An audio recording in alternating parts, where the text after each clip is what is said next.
सभी किसान भाइयों को जय हिंद, नमस्ते, प्रणाम। किसान भाइयों, स्वागत है आपका अपने YouTube चैनल कुलदीप खेतीबाड़ी पर। हर बार एक अच्छी वीडियो, एक अच्छी जानकारी के साथ आपके लिए लेके आते हैं और आप उस जानकारी का लाभ उठाकर अच्छा मुनाफा कमाते हैं, ये हम आपसे उम्मीद करते हैं। किसान भाइयों, आज की जो वीडियो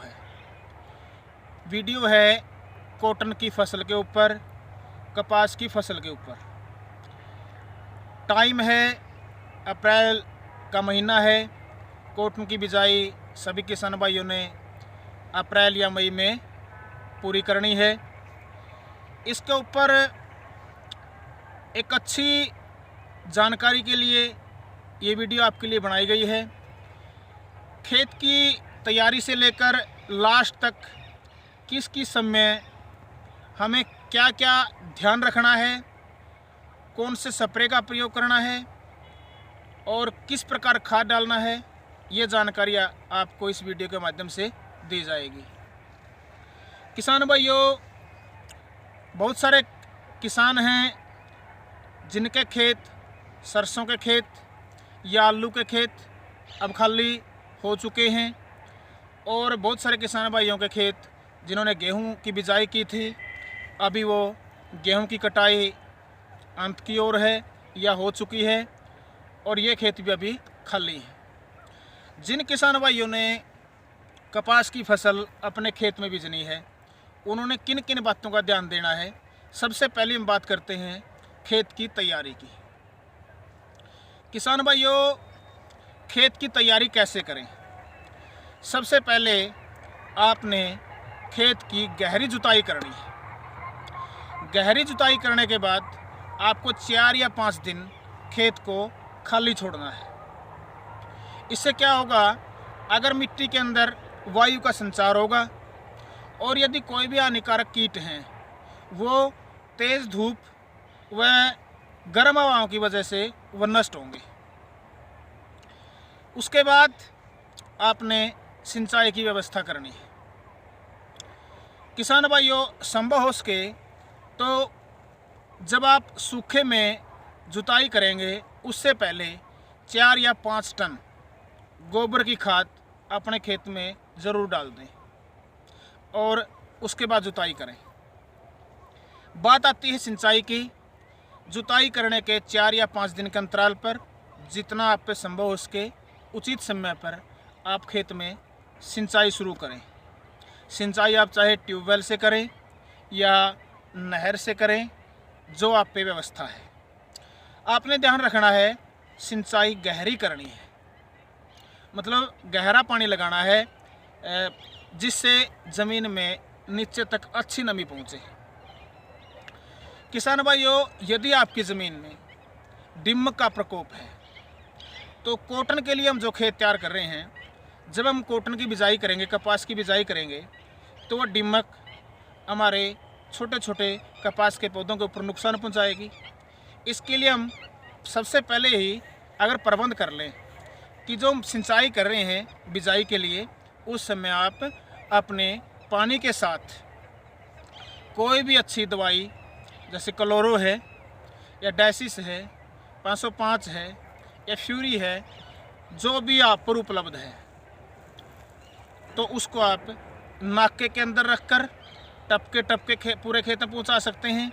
या पूरा एकड़ जब पानी से भर जाए, उस समय आप मिट्टी में मिलाकर या किसी तरह से भी आप उसके अंदर उसका छिंटा दे सकते हैं। इससे क्या है कि दीमक पर, जो दीमक है, दीमक के ऊपर कंट्रोल होगा।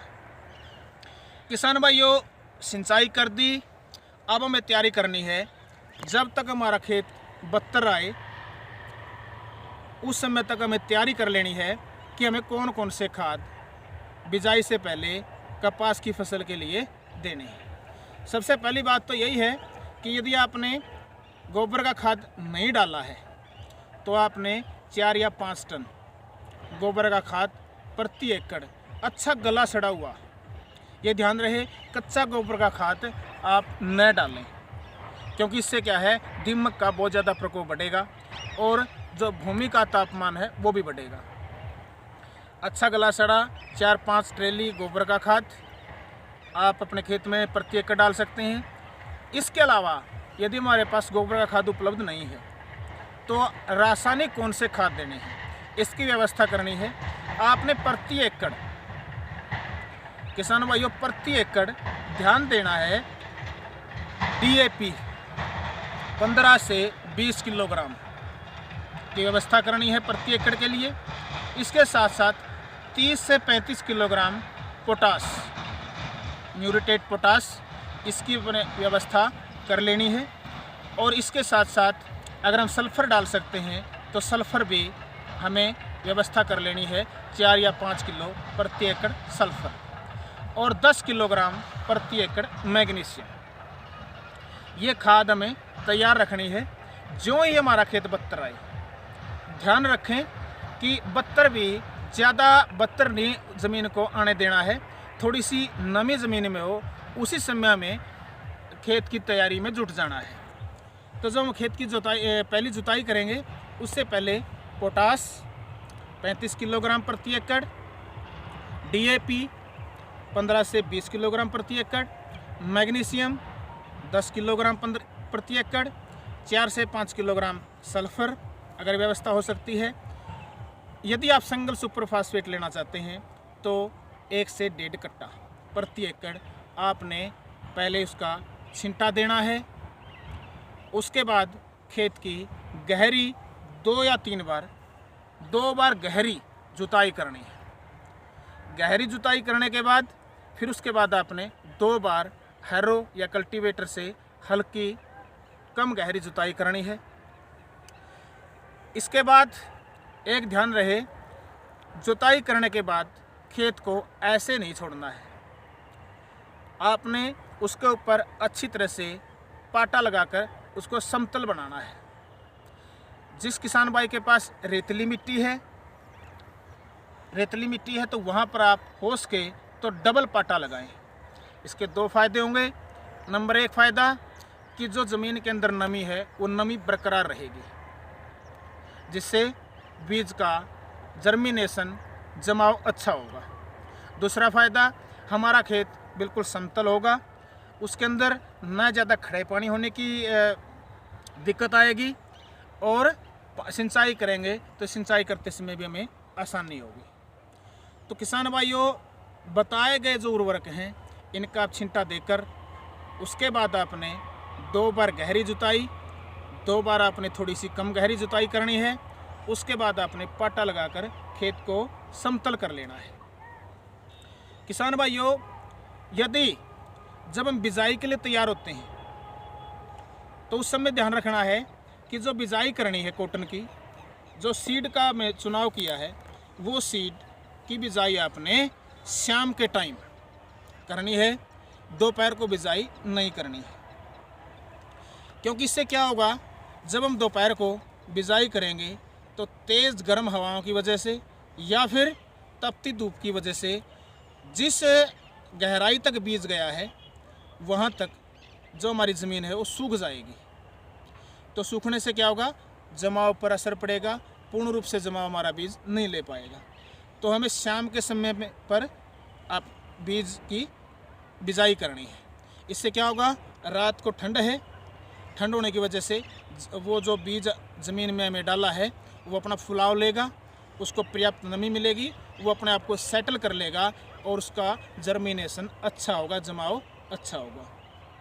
किसान भाइयों, यदि हम रासायनिक खाद पहले नहीं डाल पाए हैं तो हमें क्या करना है, बिजाई के समय मशीन के माध्यम से भी हम DAP की बिजाई कर सकते हैं। ध्यान रहे, अगर छिंटा देते हैं पहले जुताई से पहले तो आप 20 से 25 किलोग्राम भी प्रति एकड़ DAP डाल सकते हैं।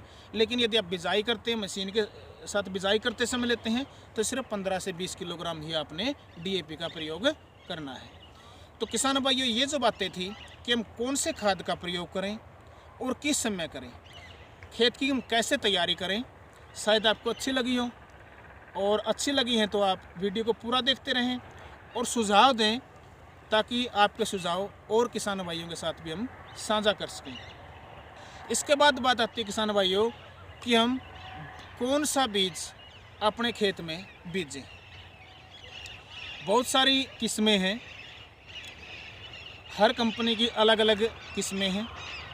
जब आप बाज़ार में जाओगे तो NSC द्वारा भी रिकमेंडेड, HAU द्वारा भी रिकमेंडेड और प्राइवेट जो निजी कंपनियां हैं उनके द्वारा भी प्रमाणित की गई बहुत सारे सीड हैं, जो हर क्षेत्र में, अलग अलग क्षेत्र में वहाँ की जलवायु, वहाँ का वातावरण, वहाँ की ज़मीन, इस पर निर्भर करता है कि आप कौन से बीज का चुनाव करेंगे। किसान भाइयों, ध्यान रखना है कि हमारी कैसी मिट्टी है। दोमट मिट्टी है, काली मिट्टी है, लैटराइट मिट्टी है, पथरीली ज़मीन है या फिर रेतीली मिट्टी है।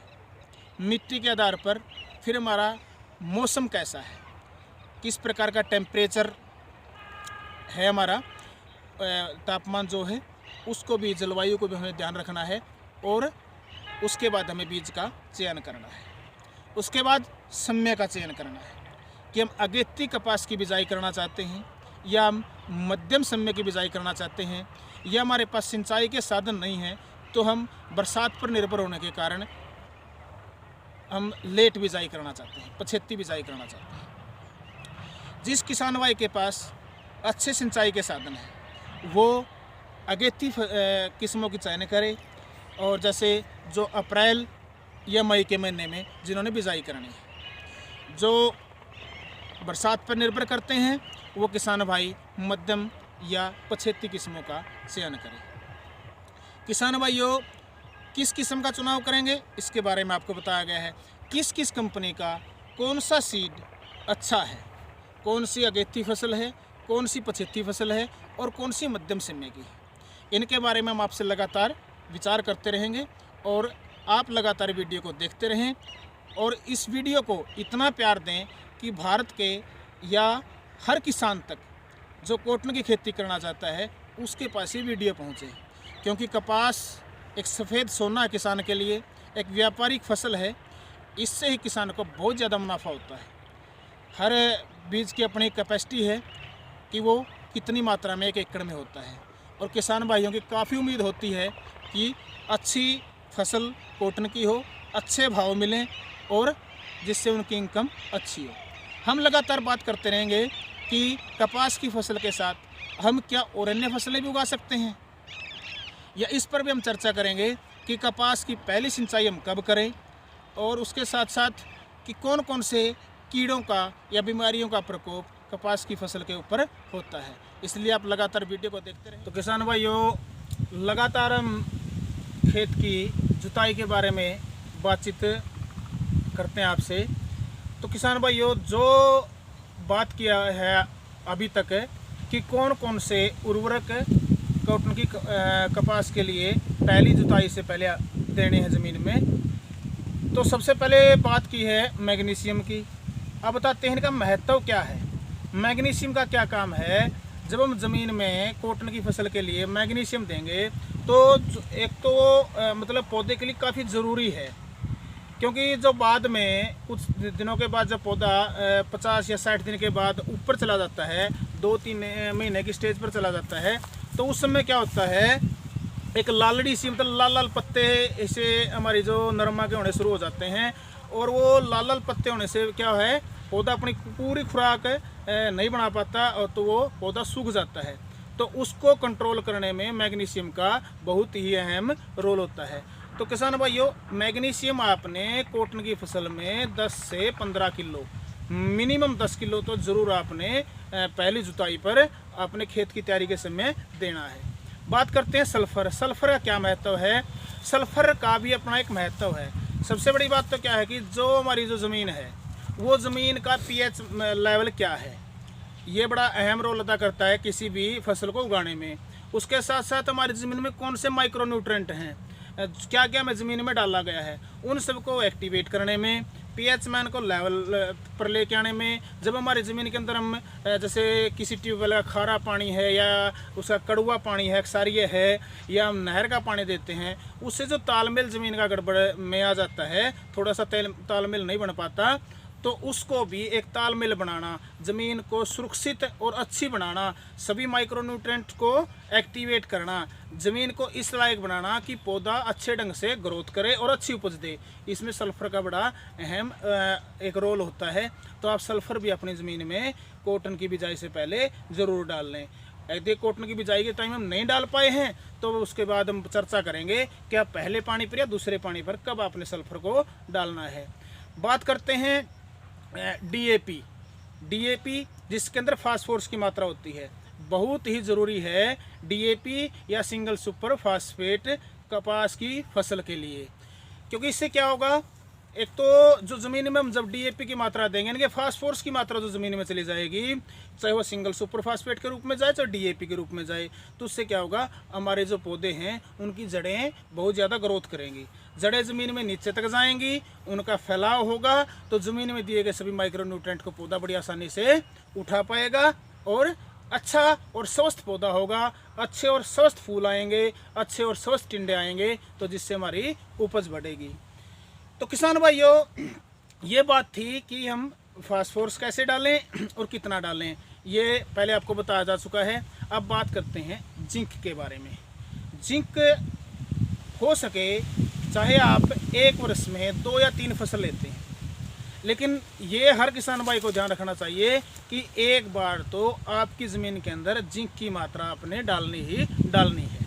यदि आपने गेहूं के टाइम पर जिंक की मात्रा नहीं डाली है तो अब आप कॉटन की बिजाई के टाइम पर जिंक ज़रूर डालें।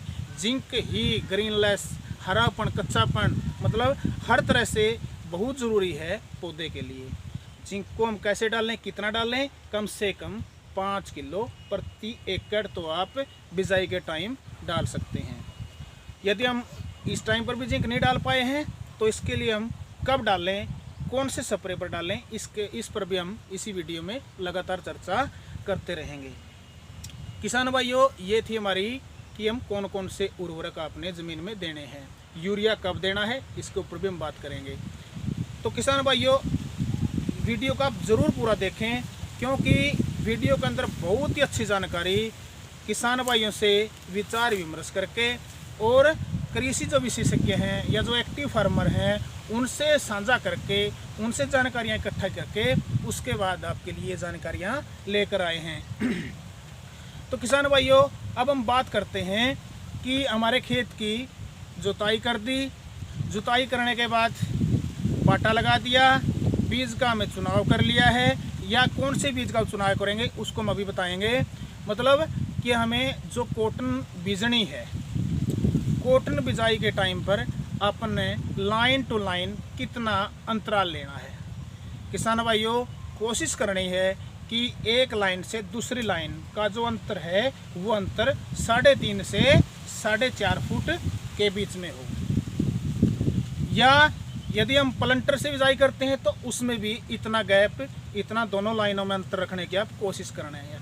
पौधे से पौधे की दूरी कम से कम भी 3 से 4 फुट पौधे से पौधे की दूरी भी हो, और जो बीज की अपन बिजाई करनी है, बीज कितना गहरा डालना है, ये निर्भर करता है आपकी ज़मीन के ऊपर।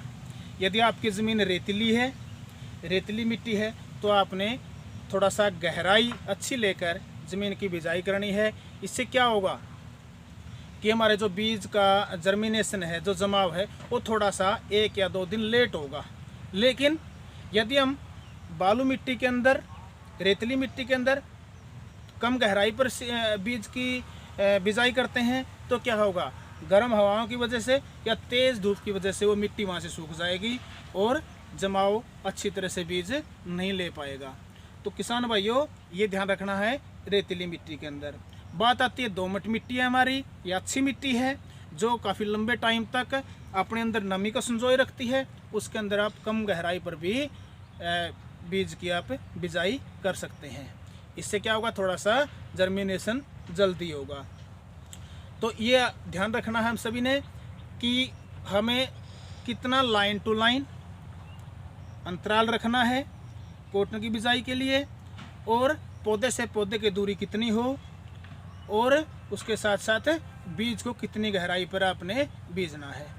तो किसान भाइयों, ये बात हुई हमारी कंप्लीट कि हम अब पूर्ण रूप से तैयार हैं अपने खेत के अंदर कॉटन की बिजाई के लिए। अब हम बात करते हैं कि कौन से बढ़िया बीज हैं, कौन सी अगेती कॉटन की फसलें हैं, कौन सी मध्यम टाइम की हैं और कौन सी हम पछेती वैरायटियां हैं। तो इसके ऊपर हम चर्चा करेंगे। तो ध्यान रखना है, हर वैरायटी के बारे में आप अच्छी तरह से सुनेंगे। तो किसान भाइयों, बात करते हैं वैरायटियों की। मेरे साथ हैं भाई साहब मोनू, जो एक अच्छे एक्टिव फार्मर भी हैं, खुद भी अपने खेत में बिजाई करते हैं और अच्छी पैदावार लेते हैं, और उसके साथ साथ लगातार अपने एरिए में फील्ड में रहते हैं, किसानों से विचार इकट्ठे करते रहते हैं और दूसरे किसानों के साथ उनको साझा करते हैं। अब हम वैरायटियों की जब बात करेंगे तो हम मोनू के भी विचार जो हैं, जो इन्होंने किसानों से इकट्ठे किए हैं, वो विचार भी आपके साथ हम साझा करने जा रहे हैं इस वीडियो में। तो आप वीडियो को पूरा देखते रहना, और जानकारी कैसी लगी इसको आप कमेंट बॉक्स में ज़रूर बताना कि यदि आपके पास कोई अच्छी जानकारी है, ताकि उस कमेंट बॉक्स के माध्यम से प्राप्त की गई जानकारी और किसानों के साथ भी हमें साझा कर सकें। तो किसान भाई, सबसे पहले बात करते हैं हम अगेती वैरायटियों की, जो इनकी बिजाई 15 अप्रैल से लेकर मई के लास्ट वीक तक हमें करनी है। कौन कौन सी अगेती कॉटन की वैरायटियां हैं और अच्छी हैं। सबसे पहले हम बात करते हैं कि भाई साहब मोनू, क्या राशि की कोई अच्छी और अगेती वैरायटी है? कुलदीप, राशि की 773 नंबर सबसे अगेती वैरायटी है। राशि की 773, जो किसानों ने भी काफ़ी सराहा इस वैरायटी को, अच्छी वैरायटी है और अगेती वैरायटी है। इसकी कोई विशेषता? कुलदीप, सबसे पहली विशेषता तो इसकी ये है कि ये सबसे पहले गेता टिंडा उठाती है। ये बहुत अच्छी जानकारी है कि और वैरायटियों की अपेक्षा हो सकता है, किसान मानते हैं इस बात को, कि ये सबसे पहले अपनी फूल की अवस्था में आती है और जल्दी ये अपना टिंडा बना लेती है। और कोई और इसकी खासियत है, इसके जो टिंडा का साइज, सबसे अच्छा टिंडा का साइज होता है इसका, और चुगाई करने में सबसे आसान है इसकी। इसके टिंडे का आकार थोड़ा मोटे आकार का है, और जो इसका मतलब जो बोलते हैं खिलती है जब कपास, तो अच्छा इसका खिलाव है, जिससे चुगाई करने में काफ़ी आसानी रहती है। जो किसान भाई मतलब ज़्यादा एकड़ में कॉटन की फसल उगाते हैं, और उन्हें जब ज़रूरत होती है लेबर की, मज़दूर की, और जो मज़दूर मतलब जहाँ 773 वैरायटी बिजाई की गई है, वहाँ जब हम मज़दूर को लेकर जाते हैं तो मज़दूर बड़े खुश होते हैं और बड़े चाव से उसकी चुगाई वो करते हैं। मतलब चुगाई बहुत ही आसान है। क्या इस वैरायटी में कोई मतलब जैसे कम पानी, खारा पानी या मिट्टी की कोई विशेषता है, इस तरह की मिट्टी में उगाई जा सकती है? कुलदीप, ये जो वैरायटी है, इसके लिए सबसे पहले तो उपजाऊ जमीन की ज़्यादा जरूरत होती है। मतलब दोमट मिट्टी? हाँ, दोमट मिट्टी अच्छी है इसके लिए, और अच्छे पानी की व्यवस्था होनी चाहिए। अच्छा साफ मीठा पानी इसके लिए ज़रूरत है। मतलब अगर फार्मर के पास दोमट मिट्टी नहीं है तो और किसी मिट्टी में भी इसकी बिजाई वो कर सकता है? हाँ, रेतीली मिट्टी छोटे, कौन सी मिट्टी में? मतलब रेतीली मिट्टी ज़्यादा ना हो, उसमें अच्छी पैदावार नहीं देती। बाकी और अगर हमारे पास कोई मिट्टी जैसे काली मिट्टी है, लेटराइट मिट्टी है, पथरीली मिट्टी है, तो वहाँ पर भी राशि 773 की आप अगेती बिजाई किसान कर सकते हैं। मतलब पानी भी अगर अच्छा पानी नहीं है तो थोड़ा बहुत सहन करने की क्षमता, मीडियम पानी में भी ये वैरायटी मतलब अच्छी उपज देती है। इसके अलावा कोई राशि की और वैरायटी हो जो मैं अगेती के रूप में किसान भाई उसका चयन करना चाहें? एक और 73 से 926 नंबर राशि का, ये भी अगेती वैरायटी में बोली जाती है। राशि 926, ये भी अगेती वैरायटी है। मतलब ये भी अच्छी वैरायटी है। इसके भी टिंडे का आकार 73 जैसा ही है, 73 की तरह इसके टिंडे का आकार है। और मतलब ये भी इसी प्रकार से, अगर अच्छी मिट्टी है तो बढ़िया है, नहीं तो हम कोशिश करें तो अगर और मिट्टी में लगाएंगे तो फिर भी उपज अच्छी देगी। मतलब किसान भाई, राशि 926 अगर 773 आपको उपलब्ध नहीं हो पाती है तो आप राशि की अगर वैरायटी बोना चाहते हैं तो 926 का भी आप चुनाव कर सकते हैं अपने खेत में अगेती बिजाई के लिए। इसके अलावा, राशि के अलावा, मतलब जैसे यूएस की कोई ऐसी वैरायटी हो? हाँ, ये कुलदीप, यूएस की 2 वैरायटी हैं, US 51 और US 71। US 51 और US 71 दोनों अच्छी वैरायटियां हैं। इनके लिए कैसी ज़मीन की ज़रूरत है? इनके लिए भी अच्छी ज़मीन होनी चाहिए, मीडियम टाइप की, मीडियम पानी होना चाहिए। मतलब अच्छी ज़मीन है तो बहुत अच्छी बात है, अच्छा पानी तो बहुत अच्छी बात है। अगर मतलब अच्छी ज़मीन, मतलब दोमट मिट्टी, उपजाऊ मिट्टी अच्छी नहीं है और पानी भी अच्छा नहीं है, तो मतलब मध्यम जो मिट्टी होती है हमारी और मध्यम जो पानी है, उसके अंदर भी ये दोनों फसलें US 51 US एग्री सीड की ये दोनों वैरायटियाँ हैं, US 51 और US 71। ये दोनों भी अच्छी उपज देंगे। इनके टिंडों का आकार, इनके टिंडों का आकार मीडियम टाइप का होता है। मीडियम मतलब न तो बिल्कुल छोटा होता है न ज़्यादा बड़ा होता है, मीडियम आकार का। और कपास में वजन अच्छा होता है इसके अंदर, मतलब जो रुई है वो अच्छी है, रेशेदार है। तो जो मतलब हमारा जो कपास है उसका वज़न अच्छा होता है। तो वज़न अच्छा होने की वजह से ये वैरायटियाँ भी अच्छी उपज देती हैं। मतलब अगर एवरेज में जैसे मैं बात की है राशि 773 और उसके साथ साथ जैसे 926, या फिर हमें US की भी दो वैरायटियों की बात की अभी तक, जो US 51 और US 71, एवरेज में ये जो वैरायटियां हैं 1 एकड़ में कितनी उपज दे देती हैं? ये कुलदीप 1 एकड़ की एवरेज इसकी कम से कम 12 से 15 क्विंटल के बीच इसकी एवरेज आती है।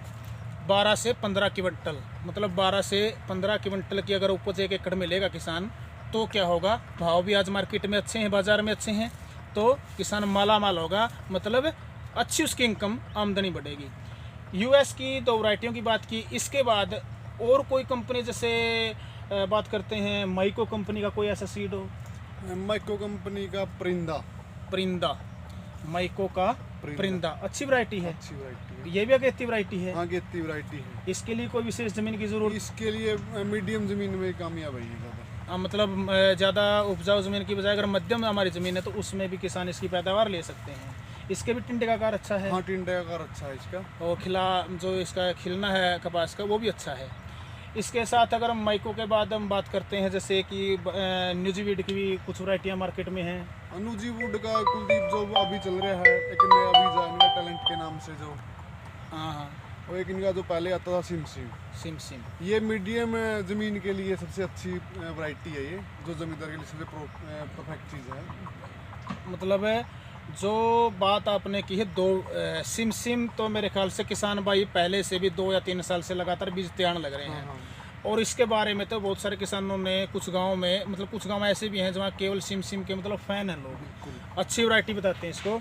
और एक और जो अभी अभी सुनने में आया है टैलेंट नाम से। हाँ, ये नया बीज आया इनका टैलेंट। ये नया बीज आया है, लेकिन ये किसानों ने मेरे ख्याल से अभी तक जिन किसानों से संपर्क किया गया है टैलेंट के बारे में वो अच्छा नहीं बता पा रहे, मतलब ये नहीं बता पा रहे कि ये है कितना, क्योंकि नया सीड है ये। लेकिन सिम अच्छा बीज है। इसके भी टिंडे का आकार अच्छा है। टिंडे का आकार अच्छा है और खिलावट में बहुत बढ़िया है ये। इसकी भी खिलावट अच्छी है। और इसमें तो एवरेज में किसान बोलते हैं कि 15-20 क्विंटल बड़े आराम से। जो पिछली बार गुलाबी सुंडी का अटैक हुआ है, अटैक होने के बाद भी मतलब जिस फार्मर ने बोया है वो फार्मर बोलते हैं कि 10 से 12 मन तो आराम से निकला फिर भी इसी में। तो मतलब अच्छी वैरायटी है न्यूजीवीड की सिम। और जो नई वैरायटी आई है टैलेंट नाम से, उसको भी आप अपने खेत में अगेती बिजाई के रूप में आप उसको बीज सकते हैं। और मिट्टी की भी ज़्यादा बड़ी कोई समस्या नहीं है। आपकी जैसी मिट्टी है, मतलब मध्यम है या अच्छी मिट्टी है, तो वहाँ पर भी आप इन सीडों की बिजाई किसान भाई कर सकते हैं, अच्छी उपज ले सकते हैं।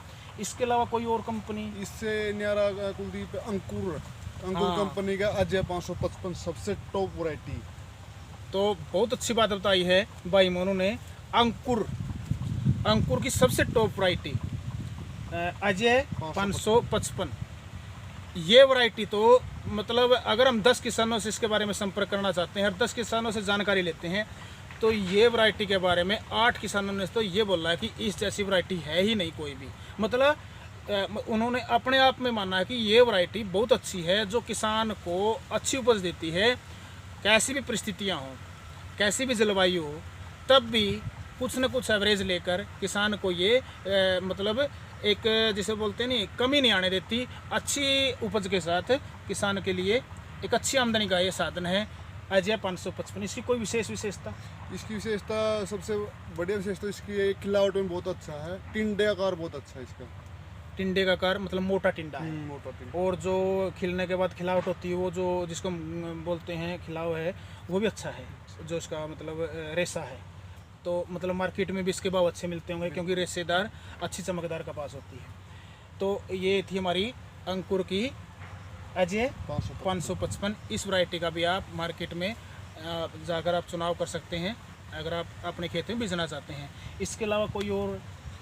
इसके अलावा कुलदीप जैसे बायर का अब तो क्रिस्टल पे मर्ज हो चुकी है, अच्छा, बायर के भी कुछ बीज आते थे, लेकिन अब वो बायर मतलब जो बायर की 2 सीड थे वो सीड अब क्रिस्टल पे चले गए हैं। जैसे 71-72 अच्छी वैरायटी है। 71-72, लेकिन इसके टिंडे का आकार थोड़ा सा छोटा है, और मतलब एवरेज टिंडे जो लगते हैं लाइन टू लाइन, मतलब लगातार एक लड़ी के रूप में लगते हैं, लेकिन थोड़ा सा टिंडे का आकार छोटा है, जिसमें चुगाई में थोड़ी सी दिक्कत महसूस होती है, लेकिन होती अच्छी है, मतलब एवरेज अच्छी देती है, पैदावार अच्छी होती है। इसके अलावा एक और बायर का बीज होता था जो अब क्रिस्टल पे चला गया है, 72। क्या क्रिस्टल इनको अभी मार्केट में लेके आई है या नहीं लेके आई है? तो क्रिस्टल से मतलब जो 72 बायर का हम बीज मानते थे वो आज क्रिस्टल के पास है, और वो भी अच्छी वैरायटी है। मेरे ख्याल से अगर हम 72 की और US 71 की तुलना करें तो दोनों सेम ही हैं। बिल्कुल सेम वैरायटी, दोनों सेम वैरायटियां हैं, मतलब लगभग सेम वैरायटियां हैं, कुछ ना कुछ तो अंतर दोनों में होगा, लेकिन अगर हम मोटे तौर पर देखें तो दोनों सेम ही वैरायटियां हैं। उसी प्रकार टिंडे का आकार, उसी प्रकार खिलावट और वज़न कपास का, तो बहुत अच्छी वैरायटी है ये दोनों वैरायटियां भी। इसके अलावा और कोई वैरायटी, अगर कोई अच्छी वैरायटी मतलब आपको बाज़ार में नज़र आई हो या किसी किसान के खेत में बीजी हुई नज़र आई हो, जिसका फ़ायदा किसान भाई अपनी इस वीडियो के माध्यम से उठा सकें और अपने खेत में बीज सकें। हाँ, पिछले साल कुछ फार्मरों से जाना था प्रभात गोल्ड का 360 नंबर, बहुत अच्छी वैरायटी। प्रभात गोल्ड 360, मतलब ये कौन सी किस प्रभात गोल्ड और वैरायटी का नाम है 360। प्रभात गोल्ड की जो वैरायटी है 360, ये भी अच्छी वैरायटी मानी गई है, और मेरे ख्याल से उस एरिए में जहाँ पर थोड़ी सी हल्की मिट्टी है वहाँ पर इसे वैरायटी को काफ़ी सराहा किसानों ने, और बिजाई भी की है, और एवरेज में भी ये अच्छी रही है। इसके भी टिंडों का आकार अच्छा है, मध्यम है, और जो कपास का खिलाव है वो भी अच्छा है। इसके अलावा एक और सीड की बात करते हैं, कुछ फार्मरों ने सुझाव दिया है, या कुछ जो कृषि से लगातार जुड़े हुए फील्ड में काम करने वाले मित्र होते हैं उन्होंने भी बताया है, एक कावेरी का कोई सीड है KCS 999। इस वैरायटी के बारे में बताया गया है कि ये वैरायटी हल्की, अगर हमारे पास बिल्कुल ज़मीन हल्की है या मध्यम है तो वहाँ पर भी ये वैरायटी अच्छी उपज देती है। बिल्कुल। तो ये उन किसान भाइयों के लिए विशेष सूचना है जिनकी ज़मीन हल्की है और पानी भी थोड़े से हल्के हैं, या मतलब ज़्यादा पानी नहीं दे पाते हैं, थोड़ा बहुत मतलब लेट होते हैं पानी में, तो वहाँ ये वैरायटी दी बेस्ट रहेगी, बहुत अच्छी रहेगी, कावेरी की KCS 999। तो ये वैरायटियाँ और भी बहुत सारी वैरायटियाँ किसान भाइयों आपको बाज़ार में मिलेंगी। आपने चुनाव करना है, आपने चुनाव करना है किसान भाइयों से संपर्क करके कि किस किसान भाई के खेत में कौन सी वैरायटी अच्छी हुई है। कोई ज़रूरी नहीं है कि जो वीडियो के माध्यम से ये किसानों से साझा किए हुए विचार हैं कि जिन्होंने किस किसान ने कौन सी वैरायटी को अच्छा बताया है। अगर आपके एरिए में, आपके आसपास, आपके बाज़ार में और कोई भी अच्छी वैरायटी है तो आपने अगेती वैरायटी का चुनाव करना है, जिन्होंने 15 अप्रैल से लेकर मई के लास्ट तक अपने खेत में कॉटन की बिजाई करनी है। अच्छी और अगेती वैरायटी का चुनाव करके भूमि को मद्देनज़र रखते हुए, पानी हमारे खेत में कैसी व्यवस्था उसको मद्देनज़र रखते हुए कौन सी वैरायटी उपयुक्त होगी, आप उसी का चुनाव करके अपने खेत में बताएगी विधि से आप बिजाई करेंगे। अच्छा जर्मिनेशन होगा, आपका जर्मिनेशन अच्छा होगा, पौधों की संख्या अच्छी होगी, पौधे अच्छे ढंग से बढ़वार लेंगे तो आपकी अच्छी उपज होगी, ये हम उम्मीद करते हैं। तो किसान भाइयों, ये थी हमारी अगेती वैरायटियाँ। कुछ किसान भाई क्या करते हैं, निर्भर होते हैं कि पानी की अच्छी व्यवस्था न होने के कारण, या पानी लेट मिलने के कारण, या बरसात पर निर्भर करते हैं कि बरसात होगी, चाहे वो प्री मानसून की बरसात हो या फिर मानसून की बरसात हो, और बरसात के बाद हम कॉटन की बिजाई करें। बहुत सारे किसान भाई तो कुछ क्षेत्र में क्या करते हैं, बरसात के बाद और फसलें उगाते हैं अपने खेत में, जैसे कोई मूंग उगाना चाहता है तो कोई बाजरे की बिजाई करता है, कोई तिलहन की बिजाई करता है, लेकिन कपास के मार्केट में अच्छे भाव होने के कारण आकर्षित होते हैं किसान कि हम क्यों ना कॉटन अपने खेत में बीजें। तो ऐसी भी कुछ वैरायटियाँ मैं जानना चाहूँगा भाई मोनू से कि क्या कोई ऐसी वैरायटियाँ भी हैं जिनको हम मध्यम या अगर हम पछेती वैरायटियाँ किसान भाई लगाना चाहें तो वो वहाँ पर भी एवरेज में अच्छी उपज किसान भाइयों को दें। ऐसी कोई वैरायटी अगर है तो आप आपकी जानकारी के अनुसार किसान भाइयों को बताने का कष्ट करें। राशि कंपनी का 776 और 656 वैरायटी, जो 75 वैरायटी मतलब जो अगेती थी तो राशि की 773 और 926 और राशि की ही जो 75 या मध्यम बिजाई की हैं 776 और 656 776 और 656 ये दोनों वैरायटियाँ राशि की हैं, जो सीड के ऊपर काम करती है, अच्छी है और अच्छी वैरायटियाँ हैं। इनकी बिजाई का समय मतलब इनका बिजाई का समय लगभग 10 मई और मई के एंडिंग तक। मतलब जो किसान भाई मतलब मई में या मतलब अगर इनकी बिजाई जून में भी की जाए 10 जून तक 15 जून तक बिजाई कर सकते हैं, कर सकते हैं। मतलब 10 मई के बाद अच्छी पानी की व्यवस्था है या जैसे मतलब जून के अंदर हो मतलब बारिश वगैरह के चांस हो जाए या फिर हमारे पास पानी की कोई व्यवस्था हो जाए तो हम 10 या 15 जून तक भी इन दोनों वैरायटियों की बिजाई अपने खेत में कर सकते हैं कॉटन की बिजाई के रूप में और अच्छी पैदावार। इनके कोई टिंडों की कोई विशेषता हो या खिलाव में कोई विशेषता हो या कोई ऐसा कोई मतलब इनके अंदर कोई बीमारी ना आने की कोई विशेषता अगर अलग से हो। बात करते हैं कुलदीप, कई फार्मरों से बात भी इसके बारे में 776 के बारे में। 776 की सबसे बढ़िया खासियत ये है कि इसकी जो चुगाई है सब टॉप वैरायटी सबसे बढ़िया इसकी चुगाई है 776 की। हाँ। मतलब सबसे अच्छी 776 की विशेषता है कि इसकी चुगाई बड़ी आसान है, चुगाई सबसे आसान मानते हैं। मतलब बहुत सारी वैरायटी, देखो हर वैरायटी की अपनी एक विशेषता है, हर वैरायटी के अंदर अपने गुण है। तो इसी प्रकार 776 को भी किसान मानते हैं कि इसकी चुगाई सबसे आसान है। मतलब अच्छी कपास इसमें होती है, रेशा अच्छा होता है, चुगने में आसानी मिलती है, तो ये इसकी एक अच्छी विशेषता है। और कोई मतलब कोई वैरायटी इसका जो 76 है, इसकी एक सबसे बड़ी खासियत ये है कि इसमें लीफ कर्ल का अटैक बहुत कम आता है 776 का। हाँ। बहुत अच्छी जानकारी किसान भाइयों के लिए कि 776 जो वैरायटी है, जो लीफ कर्ल मतलब कैसा, जैसे पत्ता का मुड़ापन होना, पत्ते के नीचे पत्ता का जमुआर होना, ये एक वायरस से संबंधित रोग है। वायरस एक वायरस से संबंधित रोग है।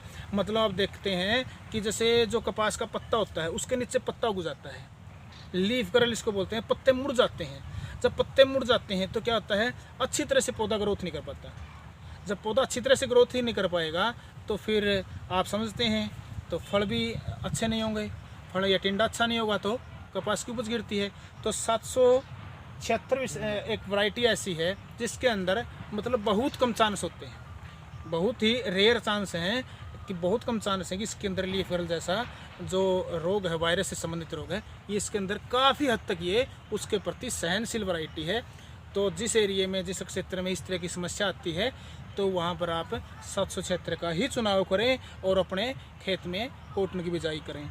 और कोई अच्छी वैरायटी जैसे यूएस का 81 और यूएस 91, ये भी अच्छी वैरायटी है। मतलब US 51 और US 71 की इतनी वैरायटियाँ हैं और US 81 और US 91 को आप मध्यम से 75 बिजाई के रूप में किसान इसका चुनाव कर सकते हैं। इनकी कोई मतलब जैसे भाई कई बार क्या होता है बरसात के टाइम पर खेत में पानी खड़ा हो जाता है तो कोई ऐसी विशेषता है कि पानी को सहन कर लें। हाँ, ये बात है, ये सहन कर लेती हैं दोनों वैरायटियों में एक विशेषता है कि जब बरसात ज़्यादा होती है, मतलब ज़्यादा बरसात हो क्या होता है कि हमारे खेत के अंदर पानी खड़ा हो जाता है।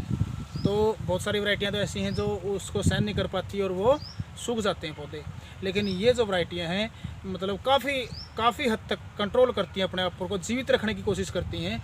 पानी खड़े होने की स्थिति में भी काफ़ी लंबे टाइम तक अपने को जीवित रखती हैं। तब तक हम पानी की व्यवस्था कर लेते हैं उतारने की, या उतर जाता है ज़मीन के अंदर, भूमि सोख लेती है, तो तब भी ये पैदावार को गिरने नहीं देती।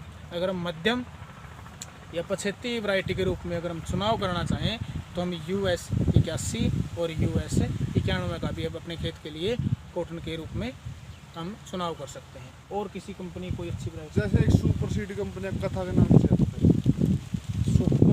सुपर सीड कंपनी है और कथा वैरायटी का नाम है, किस्म का नाम है। तो मतलब ये तो शायद पिछली बार भी लगाई हुई है किसानों ने। हाँ, पिछले 2-3 साल से लगातार मेरे ख्याल से बाजार में है। इसकी कोई विशेषता ये किसी हल्की ज़मीन में भी उग जाती है, जैसे मतलब पानी हड़वा उसमें भी हो जाती है ये। मतलब पानी हल्के हमारे अगर हमारे ट्यूबवेल के पानी जो हल्के हैं तो उस समय, या हमारी जो ज़मीन है वो हल्की है, मतलब जिसको हम बोलते हैं कम उपजाऊ, मतलब रेतीली मिट्टी के रूप में हम ज़्यादातर लेते हैं उसको, तो उस ज़मीन के अंदर भी कथा अच्छी वैरायटी है जिसका हम चुनाव कर सकते हैं। अगर किसी किसान भाई ने पिछली बार कथा का अपने खेत में लगाई है तो वो अपने कमेंट बॉक्स में ज़रूर विचार दे कि कितनी उस उपज उस खेत में वो हुई है, ताकि हम और किसानों के साथ भी इस वैरायटी के बारे में चर्चा कर सकें। तो मेरे ख्याल से और भी कोई वैरायटी है, मतलब ये जो मुख्य वैरायटियाँ, ये मुख्य वैरायटी, मतलब वैरायटियाँ बहुत सारी हैं बाज़ार में। हर कंपनी अपनी अच्छी अच्छी किस्में बाज़ार में उतारती है ताकि किसान भाइयों को उसका फ़ायदा हो। हर तरह की उसके अंदर विशेषता डालने की कोशिश करती है कि वो सूखे को भी सहन कर सकें या फिर ज़्यादा पानी को भी वो सहन कर सकें। अगर हमारा टेम्परेचर बहुत हाई हो जाता है तब भी वो अपने आप को जीवित रख सकें, या फिर जब मौसम के अंदर, मतलब बरसात के मौसम में जब कीट जो मतलब जैसे तेला है, चेपा, माहू, या और जैसे सफ़ेद मच्छी है, सफ़ेद मच्छर है, या और कोई भी मतलब ऐसी जो जैसे मकड़ी है, माइट्स जो भी हैं जो उसके ऊपर अटैक करते हैं, तो हर कंपनी चाहती है कि मेरे सीड के अंदर जो मैंने किसानों को दिया है वो इसके प्रति थोड़े से सहनशील हो, वो माइट्स उसके ऊपर ज़्यादा अटैक न कर पाएँ। तो इस तरह की अपनी वैरायटी का चुनाव करना है कि जो वैरायटी के ऊपर आने वाली जो बीमारियां हैं जो बरसात के मौसम में होती हैं, सूखे के मौसम में होती हैं, उनका अटैक कम होता हो, और जो आपके एरिए में अच्छी वैरायटी किसानों द्वारा मानी गई हो या आपने अच्छी वैरायटी लगी हो, आप उसी वैरायटी का चयन करके अगेती, मध्यम या पछेती कॉटन की बिजाई आप करेंगे। तो किसान भाइयों, ये अपने बड़े मतलब ध्यान से और पूरे मतलब सोच विचार करके ही आपने चुनाव करना है अपनी जो कपास की, जो कॉटन की जो बिजाई है उसके लिए सीड का। किसान भाइयों, पिछली बार ऐसा कोई भी सीड नहीं था, ऐसा कोई भी सीड प्रमाणित नहीं किया गया कि जिस सीड के अंदर गुलाबी सुंडी का अटैक न हुआ हो। आप किसी भी निजी कंपनी के किसी मतलब इस तरह के प्रचार में न फंसें कि भाई इस सीड के अंदर गुलाबी सुंडी का अटैक नहीं हुआ है, क्योंकि सबसे पहले आज से 2, 3, 4 साल पहले जो सबसे भयंकर बीमारी हम कॉटन की मानते थे वो थी सफ़ेद मच्छर का अटैक, वाइट फ्लाई या फिर तेला। तो ऐसी बाज़ार के अंदर पेस्टिसाइड से संबंधित सभी कंपनियों ने बहुत अच्छी अच्छी दवाइयाँ आपके लिए बाज़ार में लेके आए हैं, जिससे आप तेले के ऊपर भी आप कंट्रोल कर लेते हैं, वाइट फ्लाई पर भी आप काफ़ी हद तक कंट्रोल कर लेते हैं, अन्य जो कीट हैं उनके ऊपर भी आप काफ़ी हद तक कंट्रोल कर लेते हैं। लेकिन पिछली बार पसीने छूट गए सभी किसान भाइयों के भी, और सभी पेस्टिसाइड से रिलेटेड हों चाहे सीड से रिलेटेड हो, सभी कंपनियों के किसका सबसे ज़्यादा अटैक हुआ? वो अटैक था गुलाबी सुंडी का। और गुलाबी सुंडी ऐसा कोई भी बीज प्रमाणित नहीं है अब की बार भी कि जिसके ऊपर गुलाबी सुंडी का अटैक न हो। अब हम गुलाबी सुंडी से कैसे बच पाएँ, हमारी फसल को, कॉटन को कैसे बचा पाएंगे, इसके लिए हमें पहले कैसे सचेत होना है, बात करेंगे स्टेप बाय स्टेप। सबसे पहले हमें बात की है कि अपने खेत की हमें तैयारी कैसे की है। तैयारी करने के बाद हमें बीज का चुनाव कर लिया, उसके बाद आपने अपने खेत में बीज को बीज दिया। जो हमें फैसला बताया है, या आपकी समझ में और अच्छा कोई सुझाव है कि मतलब इतना की बजाय इतना लाइन टू लाइन गैप लें और इतनी गहरे तक हम बिजाई करें, तो आपने, हम मानते हैं आपने ये वीडियो अच्छी लगी है। अब हम बात करते हैं, हमें सीड का चुनाव करने के बाद अपने खेत में बिजाई कर दी है। अब बिजाई करने के बाद कुछ टाइम के बाद आप क्या देखते हैं कि फसल का जर्मिनेशन होगा। जिस टाइम पर जर्मिनेशन होता है बहुत सारे खेतों में, आपको सबसे पहले हम बात करते हैं एक ऐसे कीड़े की, ऐसी बीमारी की जो जर्मिनेशन के समय ही मतलब फसल को नुकसान पहुंचाना शुरू करता है।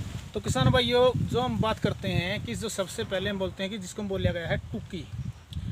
अगर ये क्या करती है, जो हमारे जब छोटे छोटे पौधे होते हैं, जब जर्मिनेशन वो लेते हैं, जन्म लेते हैं, उसमें उसको काट देती है और वो ऐसी स्टेज में होता है, उसके बाद वो फुटाव भी नहीं कर सकता पौधा, क्योंकि पहली स्टेज होती है जमाव की।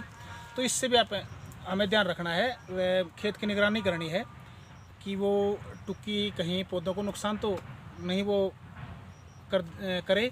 उसके साथ साथ जैसे हमारे खेत के अंदर चूहे होते हैं, चूहे भी क्या करते हैं, वो भी इसको जो हमारी फसल उगती है, कॉटन की फसल, जो छोटे पौधे होते हैं उनको कट कर देते हैं, उसको नुकसान पहुंचाते हैं।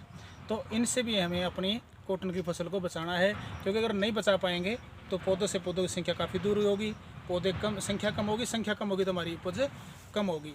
तो ध्यान रखना है कि चूहों का अटैक हमारे खेत में न हो, और जो टुक्की जिसको बोला गया है, कोई ऐसा जीव है जो पौधों को काटता है, उससे भी हमें अपनी फसल को किसी अच्छी दवाई का प्रयोग करके अब जैसे भी आपको उचित लगे, संभव लगे, किसी की राय लेकर आप उसका प्रयोग करें, और इनसे भी अपनी पहली स्टेज है उस स्टेज पर अपनी फसल को, कॉटन की फसल को बचाएं। तो किसान भाइयों, अब बात करते हैं कि कौन कौन सी बीमारियां किस टाइम पर आएंगी। सबसे पहले हम बात करते हैं पहले स्टेज पर जो बीमारियां या जो कीट नुकसान पहुंचाते हैं हमारी कॉटन की फसल को, वो हैं जैसे तेला, हरा तेला। इसका अटैक शुरू होता है कितने दिन की फसल पर?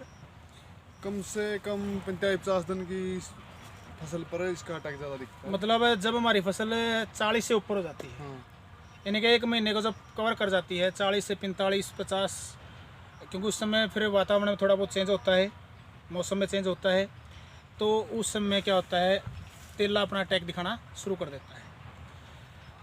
तेला जब अटैक करता है तो क्या होता है, पत्ते मुड़ जाते हैं। मतलब रस चूसक के कीट है ये। जब पौधों का रस चूस लेता है तो पौधे अपना भोजन ठीक ढंग से नहीं बना पाते। जब भोजन ठीक नहीं बनेगा तो पौधे ग्रोथ भी नहीं करेंगे। इसके अलावा उसमें जो अटैक होता है वो होता है एक, इसको बोलते हैं थ्रिप्स का सबसे ज़्यादा अटैक होता है। थ्रिप्स जो पत्ते के नीचे के निचली साइड में आपको देखने को मिलेगी। और एक चिपचिपा पदार्थ शायद पत्ते के जो नीचे होता है, जैसे कि ये पत्ता है, ये पत्ता तो किसी पौधे का है, लेकिन जैसे हमारा कॉटन का जो पत्ता होगा, जो थ्रिप्स का अटैक होगा वो नीचे की साइड में होगा। थ्रिप्स का जो अटैक होता है पत्ते की इस पे होता है, मतलब ये जो बीच वाली है इसके ऊपर ये निशान होता है ना, जहाँ से मैंने प्रकाश लेंस जो क्रिया ज़्यादा, हाँ, इस पे ज़्यादा अटैक करती है। और यहाँ से वो रस चूसता है इसको। और इसके बाद ये पत्ता थ्रिप्स के अटैक से नहीं होगा। हाँ, मतलब इस तरह से बैक साइड में ये मुड़ जाता है।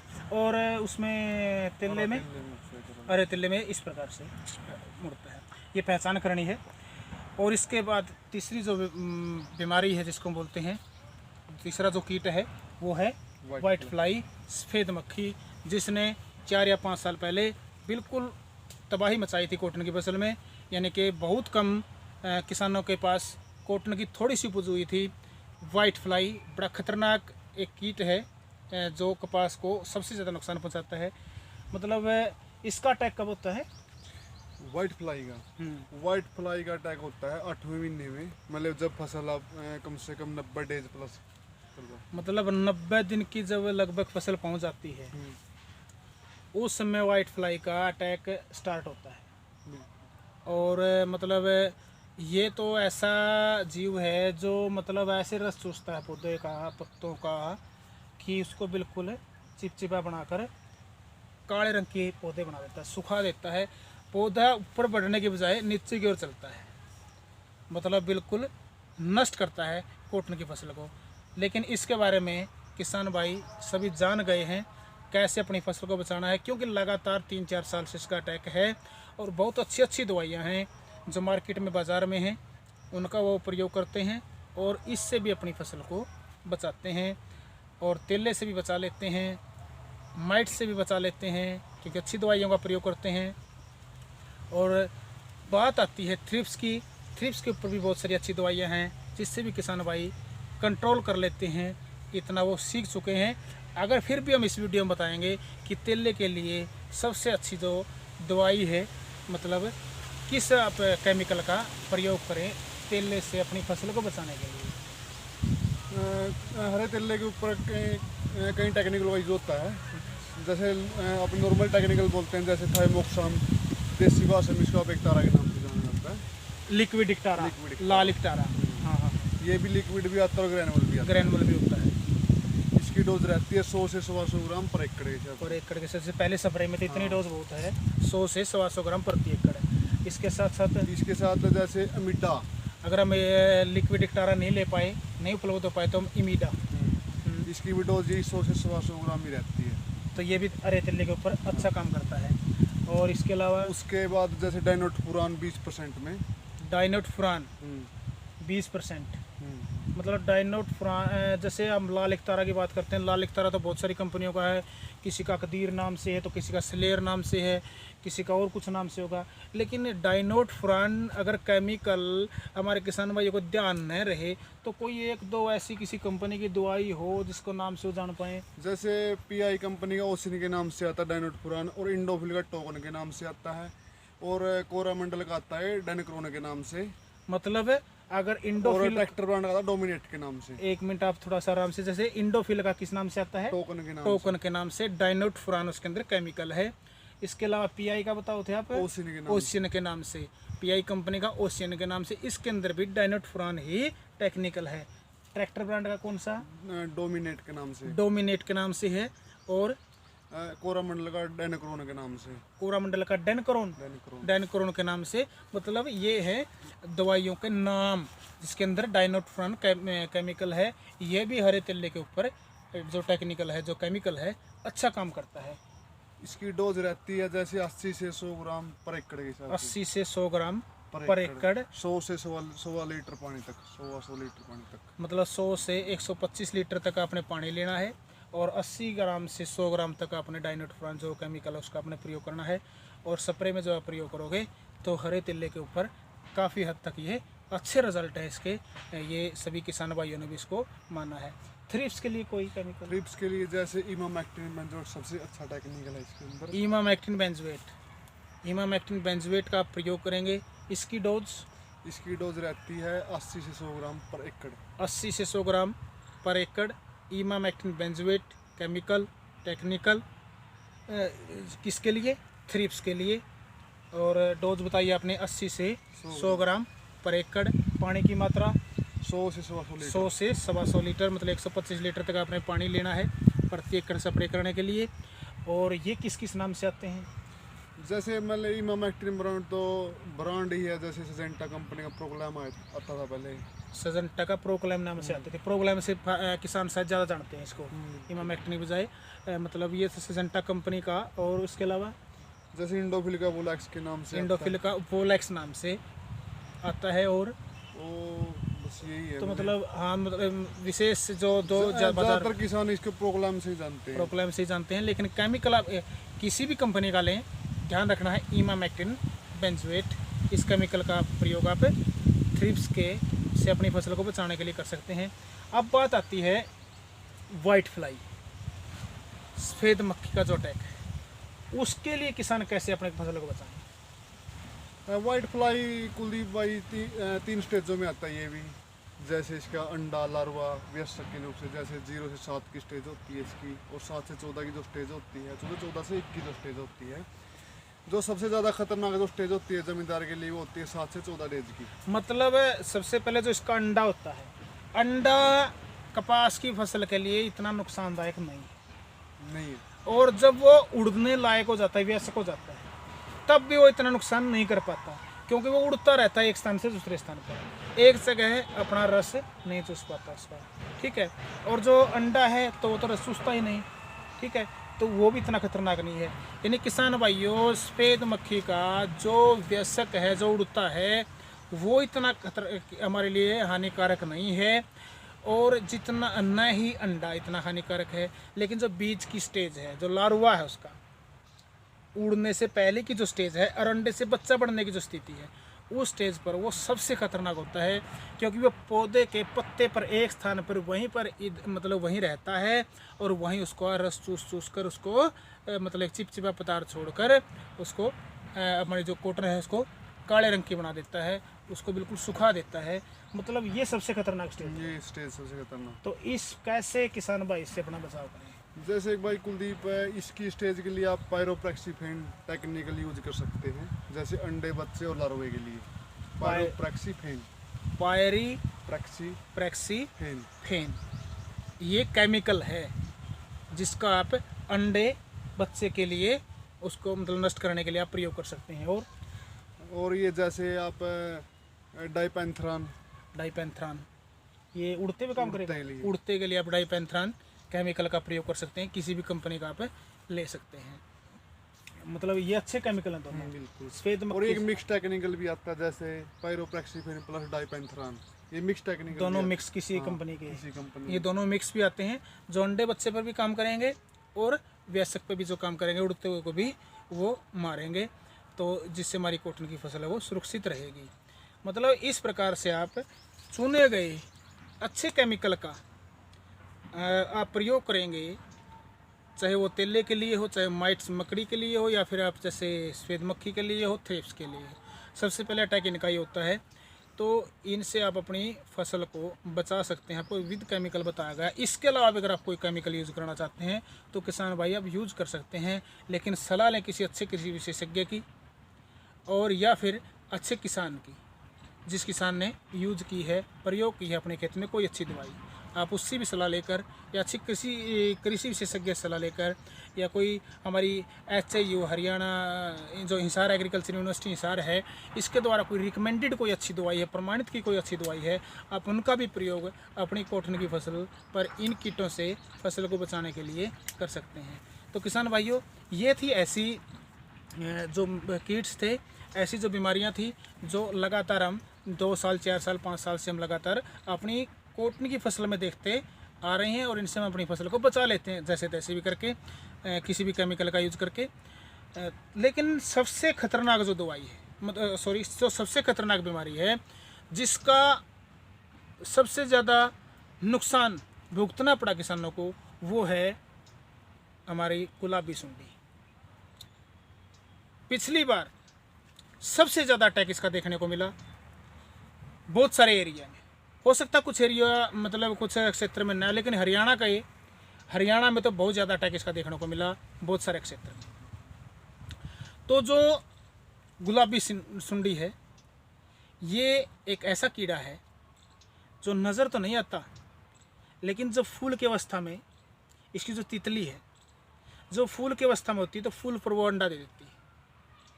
उसने फूल पर अंडा दिया, किसान भाई को दिखाई नहीं देता, और उस फूल से जब टिंडा बनता है, जो ही एक स्टेज तो फूल से टिंडा बनने की होती है, तभी उस अंडे से उस टिंडे के अंदर जन्म ले लेती है गुलाबी सुंडी। टिंडा अपना आकार बड़ा करता रहता है, बड़ा होता रहता है, और गुलाबी सुंडी भी उसके अंदर बड़ी होती रहती है, और धीरे धीरे करके जो उसके अंदर हमारी कपास है, जो उसके अंदर पैदा हुई टिंडे के अंदर, वो धीरे धीरे उसको खाना शुरू करती है। और जब हम इंतज़ार करता है किसान कि मेरी अब कपास है या कॉटन है, उसकी फसल मतलब खिलाव की ओर होगी, अच्छा उसको अच्छी कपास मिलेगी, लेकिन उस कपास को किसने, गुलाबी सुंडी ने नष्ट कर दिया है, तो काफ़ी नुकसान होता है। तो ये जो गुलाबी सुंडी है, इसके लिए हम पहले भी वीडियो में आपको बता चुके हैं, इससे हम कैसे बच सकते हैं। ऐसा कोई सीड नहीं है जिसको ये प्रमाणित किया जाए कि इस सीड के अंदर गुलाबी सुंडी का अटैक नहीं होगा। अभी तक ऐसी कोई दवाई नहीं होती, क्योंकि टिंडे के अंदर होता है। कोई भी दवाई टिंडे के अंदर, इसके ऊपर एक सुरक्षा कवच है टिंडे का, ये उसके अंदर है, तो उसके अंदर जाकर कोई इसको ख़त्म करे, ऐसी भी कोई दवाई अभी तक नहीं है जो टिंडे के अंदर जाकर गुलाबी सुंडी को ख़त्म करे। तो इससे तो हमें बचना पड़ेगा, मतलब पहले ही बचाव करेंगे तब हम से अपनी फसल को बचा सकते हैं। सबसे पहली बात, हमें वीडियो में पहले भी आपको बताया था कि आपके खेत के अंदर पिछले साल के जो अवशेष हैं, जो लकड़ी के अवशेष हैं, उनको आप अपने खेत से हटाएं, दूर करें। सबसे पहले तो आपने ये करना है। उसके बाद जो मलबा नीचे बच गया उनका, उसको आप जलाएं, जैसे तैसे भी करके उसको नष्ट करें। अगर आप उन लकड़ी के अवशेषों को नहीं उठा सकते, उन लकड़ी को नहीं उठा सकते जो कॉटन की लकड़ियां हैं, तो आपने क्या करना है, उसके ऊपर आप मच्छरदानी लगाएं। जब आप उसके ऊपर मच्छरदानी लगाएंगे, मार्च के महीने लास्ट से स्टार्ट हुआ है, और अप्रैल के महीने में ये जो छोटे छोटे टिंडों के रूप में उस लकड़ी के अंदर जो अंडा गया था, वो अंडा अब उससे बच्चा बनकर वो उड़ने लायक हुआ है। अब वो उड़ने लायक हो चुका है, उसको ऐसा वातावरण तापमान मिल गया कि वो उड़ने लायक हो गया है, और वो उड़कर क्या करता है, अब दूसरे जो पेड़ पौधे हैं वो उनके ऊपर जाएगा। जब वो इंतज़ार करेगा कि कब किसान की कॉटन की फसल में फूल आए, फल आए, फूल आए, तब तक वह अन्य पौधों पर ही अपना निर्वाह करेगा, गुजारा करेगा, अपने आप को जीवित रखेगा। वह अंडा नहीं दे सकता, वह अंडा नहीं दे सकता। लेकिन जो ही हमारी कॉटन की फसल में फूल आया, सबसे ज़्यादा इसको कॉटन का जो फूल है वो आकर्षित करता है। वो तुरंत कॉटन के फूल पर आएगा, कपास के फूल पर आएगा और वहाँ आने के बाद अंडे देना अपने शुरू करेगा। अंडे देना शुरू कर देगा तो क्या होगा, अटैक गुलाबी सुंडी का शुरू होगा और हमारी किसान की जो फसल है वो नष्ट होगी। तो सबसे पहले तो अपने इन बातों को ध्यान रखना है कि उस मलबे को अपने मच्छरदानी से ढक कर रखना है। इसके अलावा भी हम कैसे बचें, इसके लिए अब की बार हमारे जो कृषि विशेषज्ञ हैं उन्होंने एक सलाह दी है। वो क्या सलाह है, कैसे किसान भाई उसको अपने खेत में प्रयोग करें? जैसे कुलदीप इसको फेरोमोन ट्रैप यूज़ करके, जैसे मतलब जब आप जैसे 40-45 दिन की जब आपकी स्टेज है फसल की, मतलब कॉटन की, आप उसमें फेरोमोन ट्रैप यूज़ कर सकते हैं। मतलब 40 से 45 दिन की जब हमारी कॉटन होगी, क्योंकि उस समय क्या होता है थोड़ा बहुत मतलब एक एक दो दो फूल नज़र आते हैं। हाँ, फूल बों की नज़र आती फूल बों की नज़र आती हैं। तो उसी समय क्योंकि वो तो तैयार बैठा है उसकी ओर आने के लिए, तो हमें क्या करना है, कितने लगाने हैं एक एकड़ में? कम से कम 5 फेरोमोन ट्रैप, जैसे 4 तो अपने कोने हो गए एकड़ के, और एक एकड़ के चारों कॉर्नर पर, एक सेंटर में 5 तो कम से कम लगाएं। क्या नाम लिया आपने? Pheromone trap. फेरोमोन ट्रैप अलग अलग आपको नजर आएंगे, मतलब कि कोई किसी का आकार का, कोई किसी का आकार का है। उस फेरोमोन ट्रैप के अंदर क्या होता है, एक मतलब टिक्के के रूप में उसके अंदर रखा जाता है, कोई मतलब दवाई के रूप में मानते हैं उसको। उसकी एक ऐसी स्मेल होती है, जो नर तितली होती है गुलाबी सुंडी की, वो नर उसकी स्मेल से उसके अट्रैक्टिव होता है, उसको उसके अंदर से मादा जैसी स्मेल नज़र आती है। तो वो उसको मादा समझकर उस फेरोमोन ट्रैप की ओर आता है उसकी स्मेल से, और वहाँ जो चिपचिपा पदार्थ हमें रखा है उसके अंदर, वो उसके ऊपर चिपक जाता है। तो इससे क्या होगा, नंबर एक बात तो क्या होगा कि जो नर और मादा का मिलन होना है, जिससे आगे अंडा या बच्चा पैदा होना है, एक तो उसके ऊपर हम कंट्रोल कर पाएंगे, क्योंकि नर वहाँ आकर अपने आप को फंसा लेता है तो बाहर मादा रह जाती है। दूसरा क्या होगा, उससे हम एक अनुमान लगा सकते हैं कि उसके अंदर जैसे कि इतने टाइम पीरियड में एक फेरोमोन ट्रैप के अंदर कितने तितलियाँ उसके अंदर आकर रुकी हैं, 10, 15, 20 जैसे भी, उससे हम एक अनुमान लगाएंगे कि हमारे एरिए में जो गुलाबी सुंडी है उसका अटैक इतने % हो चुका है, ताकि हम पहले ही सचेत हों और किसी अच्छी दवाई का प्रयोग करके अपनी फसल को गुलाबी सुंडी से बचा पाएँ। मतलब सबसे पहले तो आपने यही ध्यान रखना है कि फेरोमोन ट्रैप ही लगाना। उससे यही मतलब जो मैंने बताया है यही बात है कि एक तो नर और मादा का मिलन होने से काफ़ी हद तक हम कंट्रोल कर पाएंगे। जब नर और मादा का मिलन नहीं होगा तो गुलाबी सुंडी भी हम मानते हैं कुछ ना कुछ कमी होगी। ठीक, दूसरा क्या है कि मतलब उससे अनुमान लगा सकते हैं, एस्टिमेट लगा लेते हैं कि इतने % अटैक हमारे एरिए में हो चुका है, और फिर उसके लिए हम कोई अच्छी दवाई का प्रयोग करते हैं उससे अपनी फसल को बचाने के लिए। क्या ऐसा भी संभव है, कुछ किसान भाई मानते हैं कि जैसे मैंने मेरे खेत में स्प्रे कर दिया और दूसरे साथी ने किसी ने स्प्रे नहीं किया है, तो फिर उसकी जो तितलियाँ उड़कर उसी खेत में आएंगी तो फिर भी वो अंडे देंगी। बिल्कुल नहीं, फिर वो उसके अंदर क्या है ना, जो फेरोमोन ट्रैप के अंदर वो मैंने उसका भी अटैक दो देख सकते हैं ना, उसके अंदर जो कैप्सूल लगा रखा है वो मैंने तितली उसके अंदर प्रवेश करी। हाँ, एक बात है कि एक पूरा एरिया कवर होना चाहिए इसका, मैंने फेरोमोन ट्रैप का जो पूरा एरिया फार्मर होगा, जो जैसे आप कहते हैं, और ये